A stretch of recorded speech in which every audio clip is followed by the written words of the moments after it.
Hello, warriors. Let me get my screen going here. Okay, good. Welcome to the Tang Soo Resource Podcast. My name is Dan Segara, and this is your weekly thing, weekly update as to what's going on in the Tang Soo world. So, with that, let's get rocking and rolling and see what we got on the agenda today. Okay. Just want to make sure we're live okay here. Let me check that out. And boom, boom, boom.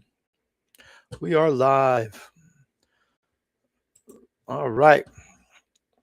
And let me just check our chats to make sure. Chats, YouTube. Okay. All right. Let's get rolling. Normally we would do this on a Friday, but my daughter needed me, and family first. I'm a dad before anything else. So this week we got a couple topics, some interesting news. Uh, One of the blog posts, every Monday we post blog posts on the Tao Te Ching, which is something that Wang Qi felt um, necessary reading as part of being a Tang Soo practitioner. So every week we post a chapter that's translated, but not just translated, but also um, goes over how to apply this as a Tang Soo practitioner. Um, Not just a studio owner, but also a studio owner, a parent, family member, whatever. And then normally we would post a blog post on Wednesday or Friday. But like I said, Friday, I had a family obligation. So the last post that we posted was how being a success samurai. So one of the things I'm teaching in the studio right now is the importance of failure. If you're not failing, you're not trying hard enough.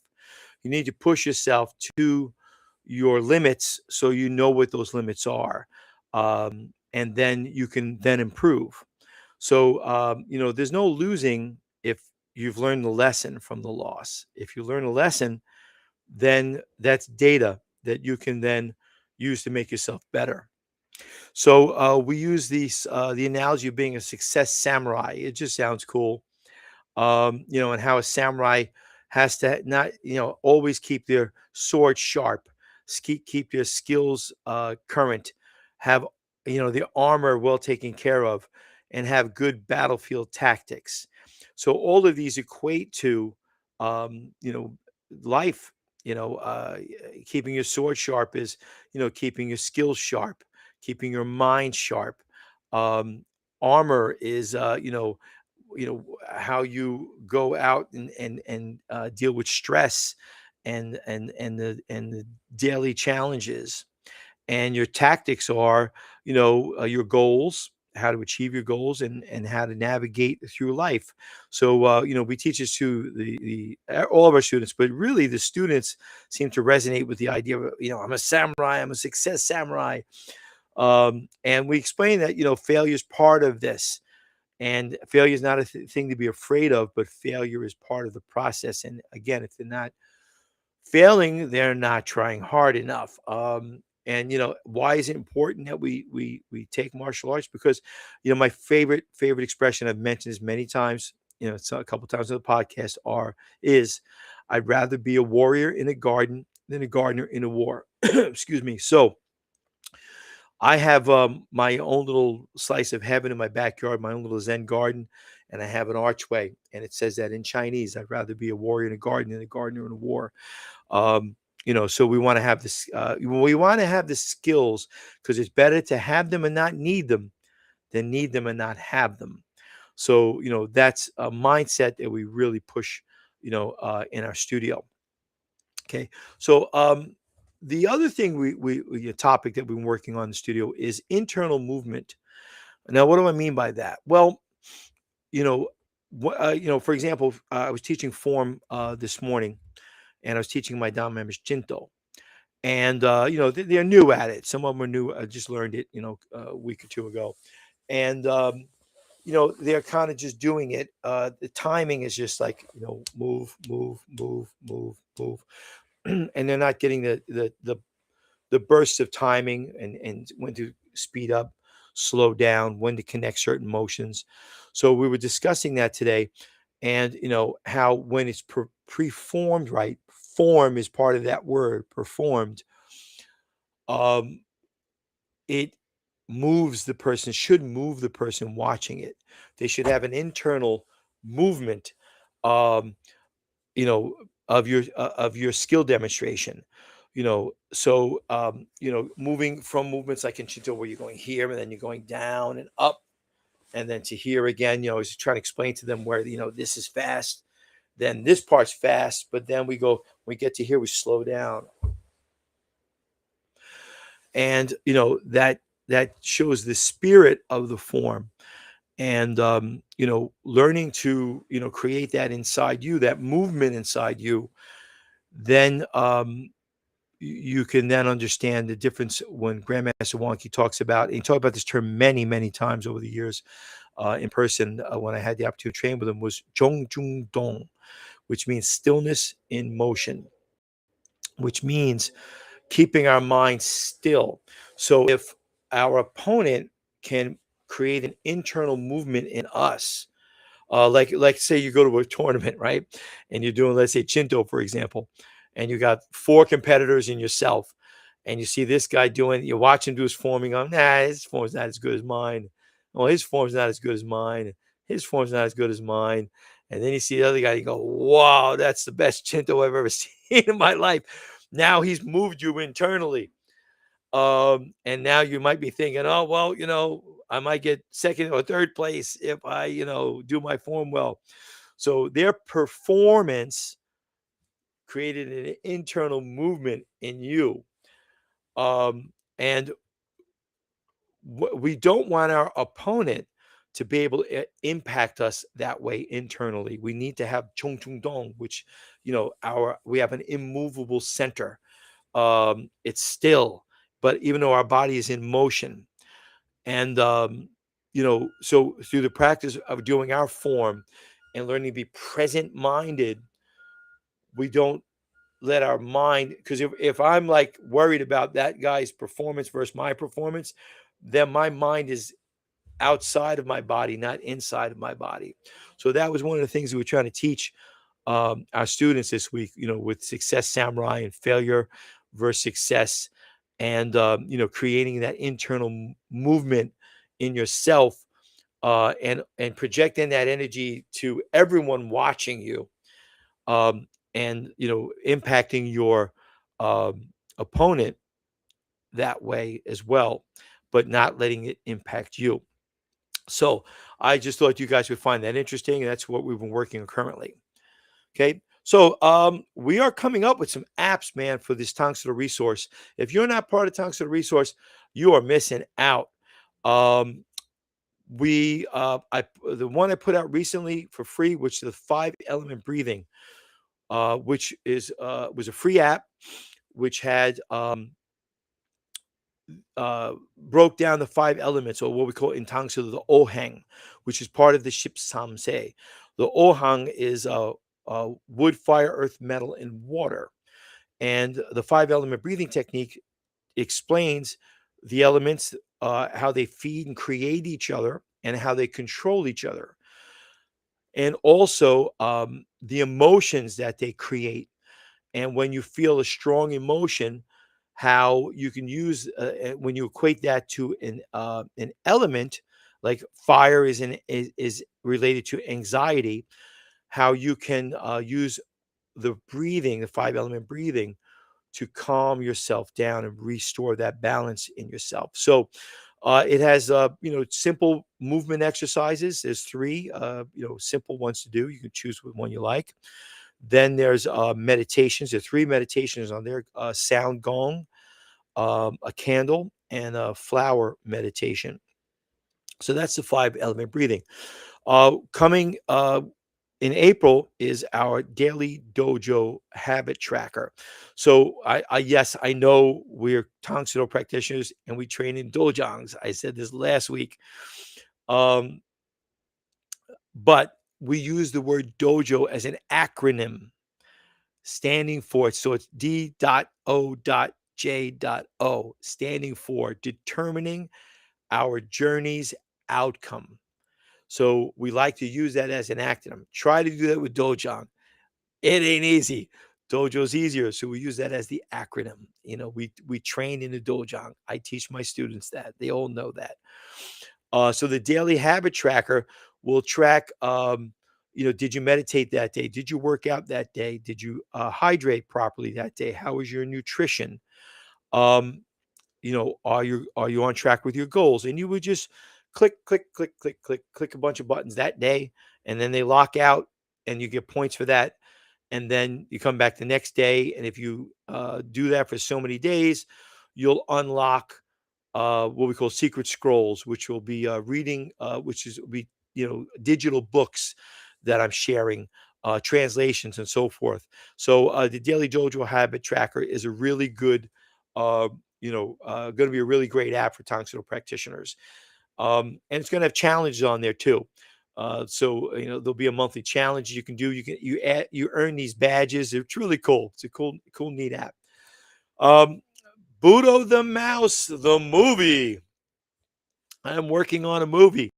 Yes, AI tools are amazing, and it's empowering people to do some incredible stuff. And some of you may not know my aspirations when I was a child was to be a Disney animator, and I became a professional artist, and I went to school for computer animation, and I trained on $20,000 um, art computer, which was the size of like 3 washing machines. And the graphics were horrible back then because you're going back decades, and graphics just started out. I think the first one that we saw was in the movie Tron, and the first commercial was a Levi's commercial. And so I went to school for that. And the computers were it was new tech back then, but they were so sensitive that we had to stay in an air conditioned room, which was freezing. We all had sweaters. And if one more person came in than was allotted, it was like we had 4 workstations, and it was like 6 people in the room allowed. If there were 7 people, the body heat would crash the computers. So that's what I trained on. When I came out, Apple had just released this new desktop computer and made the $20,000 computer I was trained on, obsolete. So my option was go back to school and train on this, or continue as a commercial artist. So I continued as a commercial artist for a while. And then the opportunity to take over the studio came, and I didn't want to close the studio. It was either the studio closes or I took it over. So Master Bannard and I took over the studio. Then he moved out to Carolina, and I took it over completely myself. So that's how I came about doing, this as a full-time, thing. But in my heart, I've always wanted to, continue my art. So AI tools now has made me like a one-man army with this stuff. So Budo the movie, the first 10 minutes now, we're up to 10 minutes. And by the end of the year, my goal is to have it a little over an hour. And I would love to rent a movie theater and, just to take it off my bucket list that I actually made a movie that showed on a movie screen. So I've been checking into that. It can be done. So I don't know if I can get it done, in a year, but so far I'm pretty well on track. So Boot the Mouse, the movie, the first 10 minutes is actually up on the YouTube channel. So if you go search Boodle the Mouse on YouTube, you'll be able to see the first 10 minutes, and it's pretty exciting, and it's amazing, amazing. So moving on. Nope, that's the wrong one. That was from last week, man. I thought I deleted that slide. Okay, so another app is our Kid Warrior app that we're using in our studio, and this is one of the things that it's going to be part of our um, Tang Soo resource if studio owners would like to participate in it. So we do what we call weekly quests.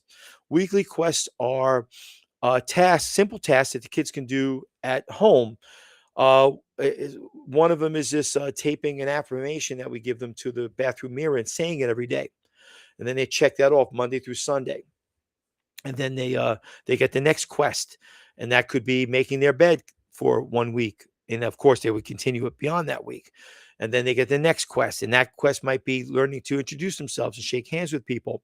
These are skills that are really not taught, and it's amazing. And I'm sure many of you studio owners know, yeah, how many kids don't know how to introduce themselves. They kind of learn it, by watching other kids, but they don't know how to do it well. So we have these series of 52 quests, and every fourth quest, which is a month, they earn a medal, and the medal's on a ribbon. So they come up to the front of the class and they get this medal, and the medal then pops off and pops into a frame. So it has 12 of these um, empty spaces. We call that the warrior's wheel.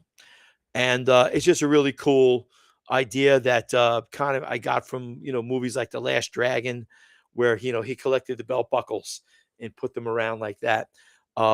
And these are just cool ways to interject some just more cool stuff into something we already do that's cool.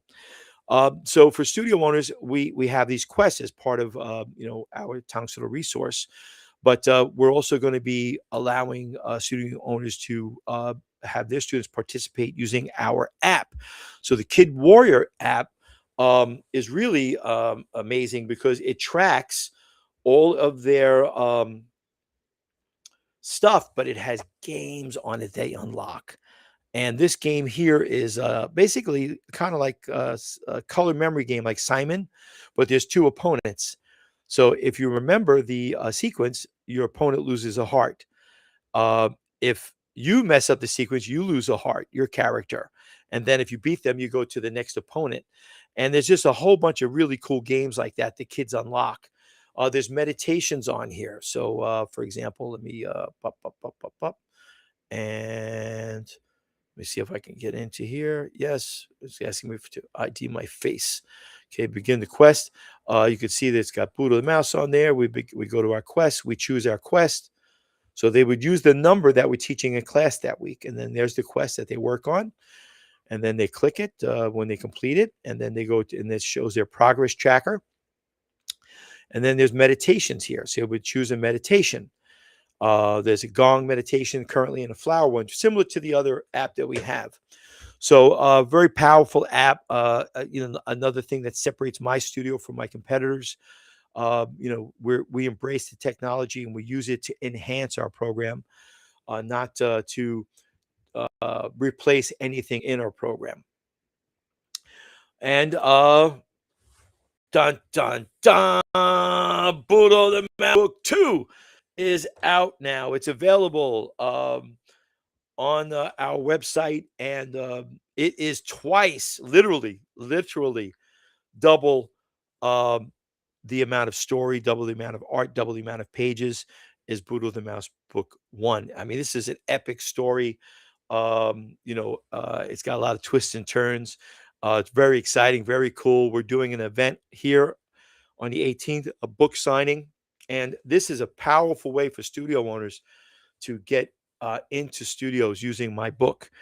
You may not be able to get into a studio as a martial artist, but you can get into a studio on, Books Across America Day, Reading Day, and using this as a way to read the story, read a couple chapters from the book. We have videos and activities that when we do a typical, I taught the kids about a week ago.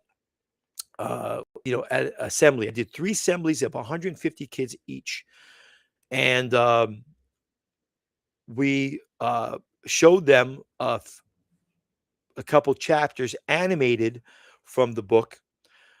We donated copies of the book to the library and school library, and we then have animated fun exercise games with Boodle the Mouse that are amazing. And the kids absolutely love them. and huge hit. And we had the principal come up and break a board.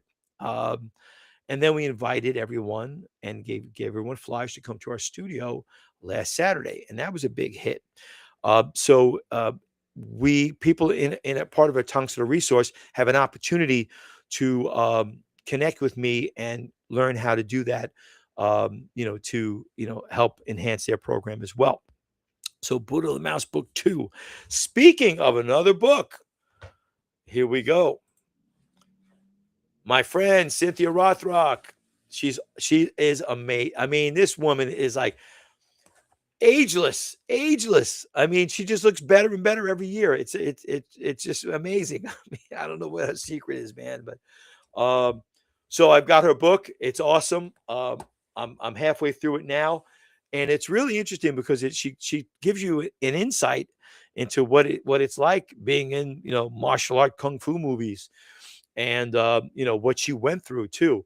And for those of you that are kind of new to the art, Cynthia is a Tang Soo master, and she started in Tang Soo, and just an amazing she's the queen of kung fu. I mean, what more can you say? So I can't recommend this enough. Support your Tang Soo sister. um Anything she puts out, because that's just you know helping each other, supporting each other. Remember last podcast I said we need to build bridges, not barricades.